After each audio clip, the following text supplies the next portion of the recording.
के अंदर देश के क्रांतिकारी पार्टी एसयूसीआई कम्युनिस्ट के बैनर तले एक दिवसीय धरना की गई है आयोजित। और इस धरना के अध्यक्षता कर अध्यक्ष जी और प्रिय पार्टी एसयूसीआई कम्युनिस्ट के जिला सचिव अर्जुन जी, ऑल इंडिया किसान खेत मजदूर संगठन के जिला नेता काशीनाथ सहनी जी और डॉक्टर संगठन के all India medical service centre के नेता डॉक्टर माधव भगत जी एवं इस सभा में तमाम लोग उपस्थित सभी लोगों को मैं क्रांतिकारी अभिवादन करता हूं।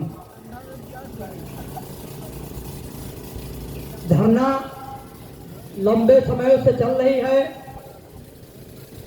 और ये अस्पताल परिसर में सभी माताओं बहनों, छात्र, नौजवान और सरैया चौक के सभी दुकानदार भाइयों, मैं सभी लोगों को अभिवादन करता हूं।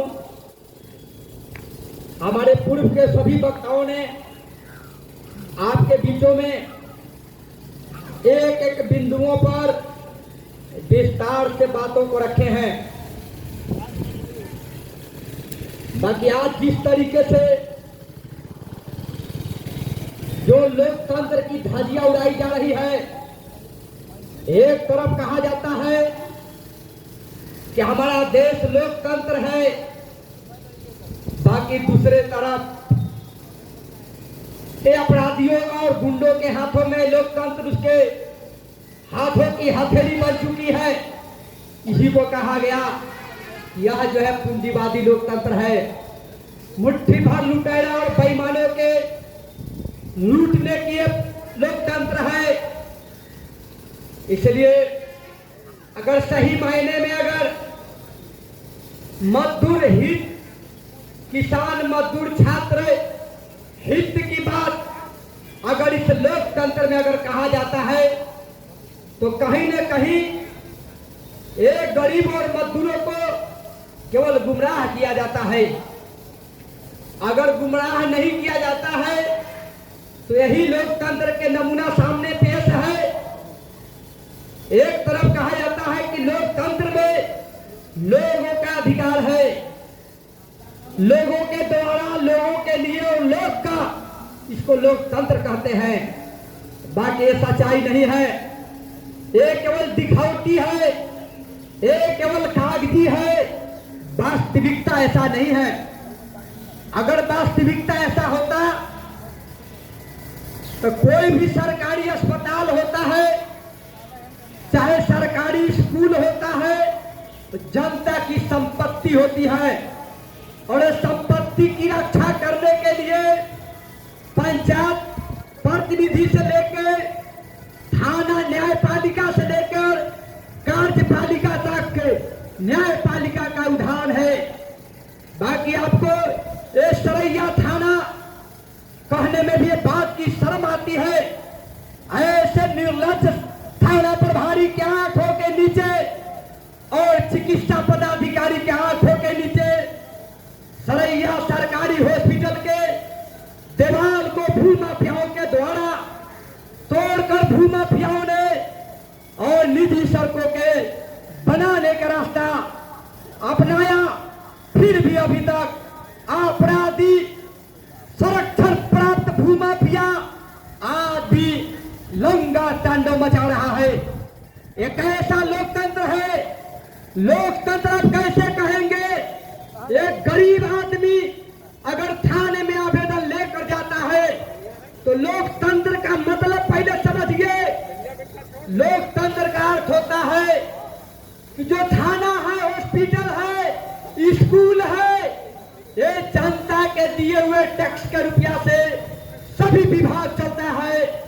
सभी अधिकारी पदाधिकारी, विधायक, एमपी, एमएलए सभी लोग जनता के दिए हुए टैक्स के रुपया से चलता है। बाकी जनता न्याय के लिए बाकी इसको कहीं न्याय नहीं मिलता है। यही है लोकतंत्र, यही है लोकतंत्र की मंदिर। यही बगल में सामने जिस जगहों पर धरना स्थल चल रहा है यही अस्पताल है। मैं आपको दिखाना चाहता हूं, बल्कि ये आंखों देखा साक्ष्य और प्रमाण है। ये पीएससी के अंदर अगर कोई गरीब अगर कहीं से गिर कर रास्ते से आता है तो यहाँ एक्सरे मशीन नहीं है, यहाँ अल्ट्रासाउंड नहीं है, महिलाओं के लिए ऑक्सीजन और बच्चों के लिए ऑक्सीजन की व्यवस्था नहीं है, यहाँ आईसीयू रूम की व्यवस्था नहीं है, आशा कर्मियों को ठहरने की व्यवस्था नहीं है। और ये लोग लोकतंत्र के मंदिर दिखाते हैं। ये केवल ढिढोरा, नकली ढिढोरा है। ये पूंजीपतियों का रखाल है और पूंजीपतियों के रखाल के इशारे पर सारे लोग नंगा नाचते हैं और उनके सामने सारे लोग नतमस्तक है। अगर नतमस्तक नहीं होता, इसमें विधायक शामिल है, संसद शामिल है, चिकित्सा पदाधिकारी शामिल है और इस इलाके के तमाम गिने चुने जनप्रतिनिधि बीएस शौचालय के दीवार तोड़वाने में शामिल है। बाकी मैं आपको उदाहरण देना चाहता हूं, यही मुजफ्फरपुर जिला की धरती है जो देश के क्रांतिकारियों की धरती है। जब यही मरवन में, चैनपुर, बिशुनपुर में जब गरीबों ने आंदोलन छेड़ा था तब पूरे मुजफ्फरपुर जिला का पुलिस, राजनेता, अपराधी, एक्साइज और पूरे मुजफ्फरपुर के एक भाग काटी और मरवन के गरीब मजदूर का एक साथ था। एक तरफ बिहार के मुख्यमंत्री निर्देश देता है ये जहरीली कारखाना के चालू करो, बिहार के मुख्यमंत्री नीतीश कुमार जी, और जो जहरीली कारखाना लगाया जाता था उसका नाम था बाल मुकुंद। जो सुशील कुमार मोदी का समधी है जो विपक्ष में बैठा किया और ऐसे लोगों के इशारे पर ये बाल मुकुंद जैसे भूमाफिया, बड़े पूंजीपति, देश के नामी ग्रामी पूंजीपति में एक पूंजीपति भी शामिल था।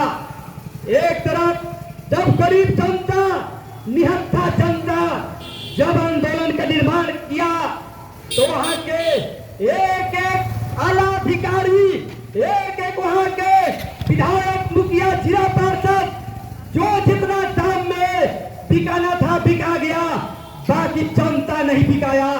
जनता कहा मैं कटघरे में खड़ा करके हिसाब लेने का काम करूंगा। और वहां का एक जीता जागता प्रमाण है, वहां का